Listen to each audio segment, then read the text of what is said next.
Nodimandry teo amin'ny faha-enimpolo taona ny Razafimahatratra Jean-Paul fantatry ny maro teo amin'ny sehatry ny asa fanaovan-gazety teto amin'ny manjerim-panjakana ny radio Madagasikara.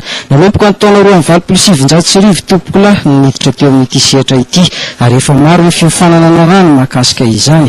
Efa maro ihany koa ny andraikitra ny saniny teto amin'ny RNM. Lehibe ny sampany famokarana sy fandaharana toy ny andahatsoratra tao amin'ny sampany fampahalalam-baovao. Lehibe ny sampany raharaha ny filazam-baovao.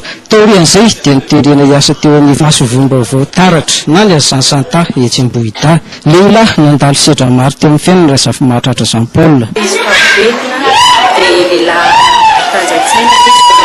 Satria betsaka ny sedra ny tamin'ny fiainana fa izay fananany tambatsaina izay dia miezaka hatrany izany raha maharay anazy indray izy dia dada fitiavana be izy isika be roa. Manao ahoana kosa izy teo amin'ny sehatry ny asa fanaovan-gazety. Jean-Paul Razafimahatratra zany ny azo lazaina fa hoe antsika mpanao gazety izy dia hoe micro d'or mpanao gazety feno amin'ny lafiny rehetra.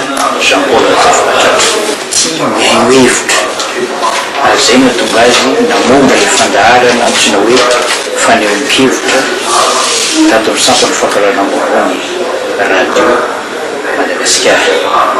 Jean-Paul Razafimahatratra dia miaro hasiny radio Madagasikara raha tsy hijeritsika ireo tantarany firenena dia anisany nanao zava-dehibe fiarovana izany haino manjerim-panjakana izany Jean-Paul Razafimahatratra.